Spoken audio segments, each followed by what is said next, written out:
Hello दोस्तों, मैं हूँ सोनिया। ज़रा सोचो, इस पूरी दुनिया में तुम एक लौते जिंदा इंसान बचे हो तो तुम क्या करोगे। तो कहानी की शुरुआत होती है शाम नाम के एक सिंगर से जो पेरिस में रहता था। एक शाम वो अपनी पिछली गर्लफ्रेंड फैनी के घर गया क्योंकि उसके कुछ गानों की टेप्स फैनी के यहाँ छूट गई थी।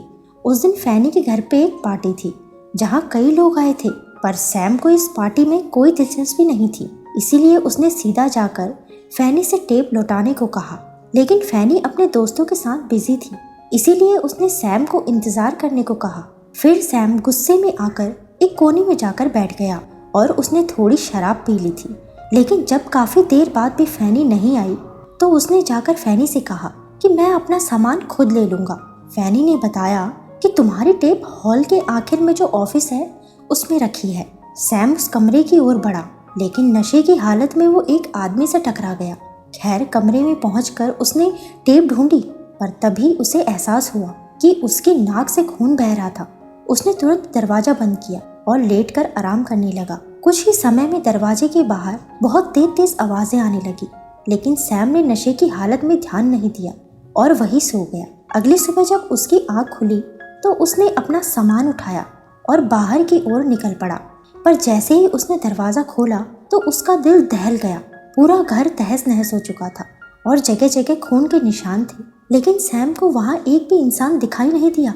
फिर वो निचले माले पर गया तो उसने देखा कि फैनी और बाकी कुछ लोग रातों रात ज़ॉम्बीज़ में बदल चुके हैं। सैम ने फैनी को बुलाया तो अचानक सभी ज़ॉम्बीज़ एक साथ उस पर हमला करने दौड़ पड़े। सैम ने जैसे तैसे भागकर खुद को फैनी के घर में बंद कर लिया। उसे समझ नहीं आ रहा था कि आखिर ये सब हो क्या रहा है। तभी उसकी नज़र सामने वाली बिल्डिंग पर गई जहाँ से कुछ लोग भागने की कोशिश कर रहे थे, पर कुछ ही पलों में उन लोगों को ज़ॉम्बीज़ ने घर में घेर लिया था और बड़ी बेरहमी से मार डाला। ये सब देखकर सैम काफ़ी डर गया और उसे समझ आया कि घर के बाहर निकलना मौत के मुंह में जाने के बराबर है। आखिरकार उसने घर की सफाई शुरू की और फर्श पर लगे खून के दाग धब्बे साफ किए। पर तभी अचानक एक जोरदार धमाके से जमीन हिलने लगी। फर्श पर एक छेद हो गया था जिसके अंदर उसने झांक के देखा तो नीचे रहने वाला बूढ़ा आदमी भी मर चुका था। सैम जानना चाहता था कि आखिर ये माजरा क्या है, इसलिए वो पाइप के जरिए छेद को बड़ा करके नीचे पहुंचा। उसने देखा कि इस आदमी की पत्नी भी ज़ॉम्बीज़ में बदल चुकी है, जिसे उसने रस्सियों से बांध रखा था। खैर, फिर सैम ने घर में मौजूद सारा राशन इकट्ठा किया और सुरक्षा के लिए उस बूढ़े आदमी की बंदूक भी ले ली। जल्द ही उसने सभी कमरों से काम का सामान उठाया और फिर इस माले में मौजूद सभी घरों की तलाशी ली। इसके बाद वो लिफ्ट से फैनी के घर जाने लगा, लेकिन लिफ्ट में एक बूढ़ा ज़ॉम्बी पहले से मौजूद था। सैम को इससे कोई खास खतरा महसूस नहीं हुआ, इसीलिए उसने उसे मारा नहीं, लेकिन दरवाजे पर अपनी बेल्ट बांध दी ताकि वो ज़ॉम्बी बाहर ना आ सके। इसके बाद हम देखते हैं कि हजारों ज़ॉम्बीज़ ने पूरे पेरिस पर कब्जा कर लिया था। वो हल्की सी हलचल सुनते ही हमला करने पहुंच जाते थे और सैम के पास बातचीत करने को कोई भी नहीं था, इसीलिए उसने अपने ही पुराने गाने सुनकर मन बहलाया। फिर उसने हिसाब लगाया कि उसके पास कितने दिन का राशन बाकी है। बाद में वो अकेलेपन से इतना परेशान हो गया था कि वो गुस्से में जोर जोर से ड्रम्स बजाने लगा। शायद वो ये नहीं जानता था कि इसकी आवाज़ सुनकर ज़ॉम्बीज़ उस तक भी पहुंच सकते हैं। खैर, फिर कई दिनों तक सैम यूं ही ड्रम बजाकर और नकली बंदूक से ज़ॉम्बीज़ को डराकर अपना गुजारा करता था। बाद में एक दिन जब सैम नहा रहा था तो अचानक पानी बंद हो गया। अब उसे खुद पानी का जुगाड़ करना था, इसीलिए उसने काफ़ी सारे डब्बे, बाल्टियाँ और बोतल छत पर रख दी ताकि अगर बारिश हो तो उनमें पानी इकट्ठा हो जाए। फिर रात को जब वो सो रहा था तो उसने एक भयानक सपना देखा जिसमें ज़ॉम्बीज़ उसके कमरे में घुसकर उसे मारने ही वाले थे और तभी अचानक उसकी आँख खुल गई। खैर, जैसे तैसे करके उसने अपने दिन गुजारे और अब सैम का अकेलापन उसे अंदर ही अंदर खाने लगा था। उसे किसी साथी की ज़रूरत थी, इसीलिए मजबूरन वो लिफ्ट में बंद ज़ॉम्बी से ही बातें करने लगा। उसने ज़ॉम्बी का नाम एल्फ्रेड रखा। फिर एक दिन जब वो ज़ॉम्बीज़ पर निशाना लगा रहा था तो उसे लाशों के बीच एक बिल्ली घूमती हुई नजर आई। अब उसे उस बिल्ली में ही अपना साथी नजर आने लगा और वो तुरंत उसे लेने दरवाजे तक पहुंचा। उसने खाना दिखाकर बिल्ली को बुलाया, लेकिन वो दूसरे रास्ते निकल गई। आखिरकार सैम खुद उसे पकड़ने बाहर निकला, लेकिन उसी पल कई ज़ॉम्बीज़ ने एक साथ उस पर हमला बोल दिया। खुशकिस्मती से सैम ने उसी वक्त बिल्डिंग में घुसकर अपनी जान बचाई। बड़ी मुश्किल से उसकी जान बची थी, इसीलिए उसने गुस्से में आकर उस बिल्ली को गोली से उड़ा दिया। ज़ॉम्बीज़ से भागते हुए उसके पैर में चोट लग गई और अब वो काफ़ी घबरा रहा था, क्योंकि अगर किसी ज़ॉम्बीज़ ने उसे काट लिया होगा तो वो बहुत ही जल्दी ज़ॉम्बीज़ में बदल जाएगा। उसने सोच लिया था कि वो ज़ॉम्बीज़ बनकर अपनी ज़िंदगी नहीं बिताएगा। बाद में जब उसकी आँख खुली तो उसने देखा कि उसके शरीर पर थोड़ी बहुत निशान थे। आखिर उसकी सांस में सांस आई और वो पागलों की तरह हंसने लगा। फिर कुछ महीने बीते और अब सर्दियों का मौसम शुरू हो गया। अब सैम को गर्मी की ज़रूरत थी, इसलिए उसने जुगाड़ लगाकर घर में आग जलाई और गर्म पानी से नहाकर उसकी थोड़ी थकान दूर हुई। इतने समय अकेले रहकर अब सैम अपना मानसिक संतुलन भी खोने लगा था। उसने शराब पीना शुरू कर दिया और अब वो अक्सर एल्फ्रेड पर अपना गुस्सा निकालने लगा। एक दिन सैम को एहसास हुआ कि उसने काफ़ी समय से कोई ज़ॉम्बी भी नहीं देखा था। अब उसने ड्रम बजाकर चेक करने का फैसला किया, पर कुछ ही पलों में सैकड़ों ज़ॉम्बीज़ उस पर हमला करने दौड़े। वो एक दूसरे पर चढ़कर उसे पकड़ना चाहते थे, पर सैम बिना खतरे की परवाह किए गुस्से में आकर लगातार ड्रम बजाता रहा। फिर रात को जब वो सो रहा था तो अचानक बाहर से आवाज़ आई और उसकी नींद खुल गई। उसने तुरंत अपनी बंदूक उठाकर दरवाजे पर गोली ताक दी। फिर जब उसने दरवाज़ा खोलकर देखा तो उसके पैरों तले ज़मीन खिसक गई। उसकी गोली एक औरत को जा लगी थी जो उसकी तरह ज़ॉम्बीज़ से बस्ती बचाती यहाँ तक पहुँची थी।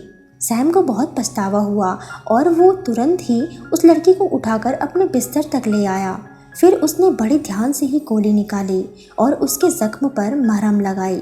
बाद में उसकी नज़र लड़की के बैग पर गई, जिसमें उसे काफ़ी लंबी रस्सी एक हुक मिला। तब वो समझा कि ये लड़की रस्सी के ज़रिए एक छत से कूदकर दूसरी छत तक पहुंची थी। खैर अगली सुबह जब सैम ने देखा तो वो लड़की धीरे धीरे ठीक हो रही थी। उस लड़की ने अपना नाम सेरा बताया। वो दोनों बातें करने लगे और सेरा ने बताया कि उसने और भी लोगों को देखा है जो ज़ॉम्बीज़ के हमले से बच निकले थे, लेकिन अकेलेपन और डर की वजह से काफ़ी लोग अपना मानसिक संतुलन खो चुके हैं। सैम ने भी उसे बताया कि उसने कैसे कैसे यहाँ अपना समय काटा है। फिर उसने सेरा को एल्फ्रेड से मिलाया और बताया कि कैसे वो अक्सर एल्फ्रेड से बातें करके अपना मन हल्का करता था। खैर जैसे जैसे समय बीतता सैम और सेरा इकट्ठा समय बिताने लगे थे और एक दूसरे के साथ सुख दुख के साथी बन गए। वो अक्सर मिलकर गाना गाते और साथ में खाना खाते। फिर शाम को सैम एल्फ्रेड से मिलकर उसे अपने दिल की बातें करता है। कुछ दिन बाद उसने राशन का हिसाब लगाया तो पता चला कि राशन जल्द ही ख़त्म होने वाला है। आखिरकार वो बिल्डिंग से सबके निचले घर तक पहुंचा, जहां कई ज़ॉम्बीज़ रहते थे। सैम ने दरवाजे में छेद किया और फिर अपनी बंदूक के ज़रिए सभी ज़ॉम्बीज़ को मौत के घाट उतार दिया। इसके बाद वो अंदर घुसा और उसे जो भी राशन दिखा उसने उठाकर अपने साथ ले आया। लेकिन घर में उसे सेरा कहीं दिखाई नहीं दी और काफ़ी देर ढूंढने के बाद वो छत पर पहुंचा। उसने देखा कि सेरा एक कोने में उदास बैठी थी। उसका मानना था कि अगर वो यहीं पड़े रहे तो कभी ये बात नहीं जान पाएंगे कि क्या इस भयानक दुनिया के आगे भी कोई सुरक्षित जगह है। इसीलिए अब उसने यहाँ से जाने का फैसला किया। सैम ने उसे रोकने की बहुत कोशिश की, लेकिन सेरा अपना मन बना चुकी थी। सेरा ने उससे कहा कि अगर तुम यहाँ से नहीं निकलोगे तो या तो तुम मारे जाओगे और या फिर पागल हो जाओगे, और उसकी बात अनसुनी करके गुस्से में वहाँ से चला गया। बाद में उसे अपनी गलती का एहसास हुआ और वो सेरा से माफ़ी मांगने गया, लेकिन जैसे ही वो कमरे में घुसा तो उसने देखा कि सेरा बिस्तर में बेजान पड़ी थी। और तब ये खुलासा होता है कि अब तक सैम ने सेरा से जो भी बातें की थी वो सिर्फ उसका वहम था। असल में वो तो उसी दिन मर गई थी जब सैम ने उस पर गोली चलाई थी। ये सब देखकर सैम का दिल दहल गया और उसने हिम्मत करके सेरा की लाश पर सफ़ेद चादर बिछाई। इसके बाद उसने सेरा का बैग खोला तो उसे कैमरा मिला जिसमें सेरा के परिवार की तस्वीर थी। आखिरकार सैम ने सेरा की सलाह मानने का फैसला किया और इस बिल्डिंग से निकलने की तैयारी करने लगा। निकलने से पहले उसने अपनी सारी गानों की टेप्स जला दी और अपनी पूरी ज़िंदगी को अलविदा कहा। इसके बाद उसने एल्फ्रेड को भी रिहा कर दिया और वो भागकर एक घर में छुप गया, जिसके बाद सैम ने उसे बाहर से बंद कर दिया। लेकिन जल्द ही जल्द टेप के धुएं से बिल्डिंग का फायर अलार्म बजने लगा और उसकी आवाज़ सुनकर सैकड़ों ज़ॉम्बीज़ ने घर पर हमला कर दिया। वो दरवाज़ा तोड़कर ज़बरदस्ती अंदर घुस आए।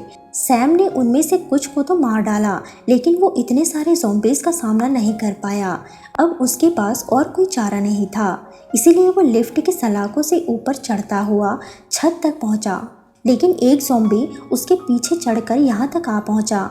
तब सैम ने एक पत्थर से मारकर उसे हटाया और जैसे तैसे छत पर पहुंचा। आखिरकार उसने सामने वाली बिल्डिंग पर रस्सी फेंक कर अटकाई और उसके सहारे कूद पड़ा। लेकिन जैसे ही उसने गली पार की, वो सीधा बिल्डिंग की दीवार से टकराकर हवा में ही बेहोश हो गया। कुछ पलों बाद जब उसे होश आया तो उसने अपनी पूरी ताकत जुटाई और जैसे तैसे छत पर चढ़ गया। यहाँ से उसने पूरे पेरिस का नज़ारा देखा और तब तक आगे बढ़ते रहने का फैसला किया जब तक वो अपनी तरह और इंसानों को ना ढूंढ लेता। और इसी के साथ यहीं पर होता है इस कहानी का दी एंड। तो दोस्तों, अगर वीडियो पसंद आई हो तो वीडियो को लाइक करके चैनल को सब्सक्राइब ज़रूर करना। मैं मिलती हूँ आपसे अगले वीडियो में, तब तक के लिए टेक केयर।